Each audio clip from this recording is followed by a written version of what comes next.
दोस्तों, महाभारत युद्ध में एक से एक शक्तिशाली और बलशाली योद्धाओं ने भाग लिया था, जिसमें लगभग सभी योद्धाओं की मृत्यु हो गई थी। कहते हैं युद्ध के 17वें दिन कौरवों के सेनापति महारथी कर्ण को अर्जुन ने छल द्वारा मार दिया था। जब कर्ण पूरी तरह निहत्थे थे, उनके रथ का पहिया भूमि में धंस चुका था, लेकिन सिर्फ पहिया धंसना महारथी कर्ण की मृत्यु का कारण नहीं था, क्योंकि ऐसे कई कारण थे जिसके चलते महारथी कर्ण को वीर गति प्राप्त हुई। तो चलिए जानते हैं आखिर महारथी कर्ण और अर्जुन में कौन श्रेष्ठ था और कर्ण की मृत्यु के असली कारण। लेकिन उससे पहले यदि आप हमारे चैनल पर नए हैं तो चैनल को सब्सक्राइब अवश्य करें। दोस्तों, महारथी कर्ण का जन्म होते ही उनकी माता ने उन्हें त्याग दिया, जिसके चलते उन्हें ये नहीं पता चल सका कि वे एक राजपुत्र हैं, और एक सूत पुत्र होने के कारण उन्हें द्रोण ने शिक्षा नहीं दी। ये महारथी कर्ण की मृत्यु का सबसे बड़ा कारण था। यदि पहले ही कुंती कर्ण को उसकी सच्चाई बता देती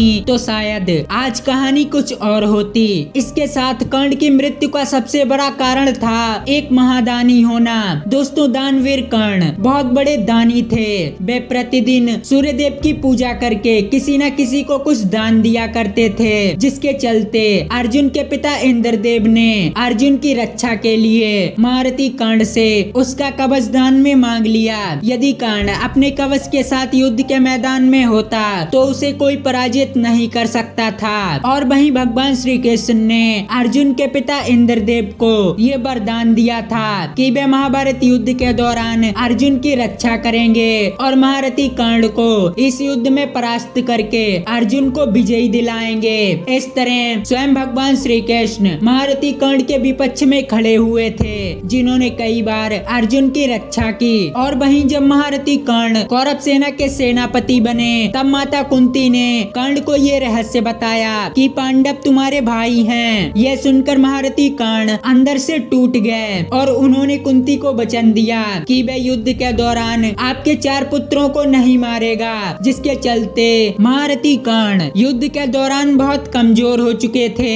इतना कमजोर होने के बावजूद भी अर्जुन में इतनी क्षमता नहीं थी कि वह महारथी कर्ण को सीधे परास्त कर देते, क्योंकि उस समय महारथी कर्ण के हाथ में भगवान परशुराम द्वारा दिया गया विजयी धनुष था। यह धनुष जब तक उनके हाथों में रहता तब तक उन्हें कोई परास्त नहीं कर सकता था, जिसके चलते अर्जुन ने निहत्थे कर्ण पर एक शक्तिशाली बाण चलाया, जिससे महारथी कर्ण की मृत्यु हो गई। तो दोस्तों, आज की ये खास जानकारी आपको कैसी लगी हमें कमेंट में जरूर बताएं, और वीडियो पसंद आई हो तो चैनल को सब्सक्राइब करके बेल आइकन अवश्य दबाएं।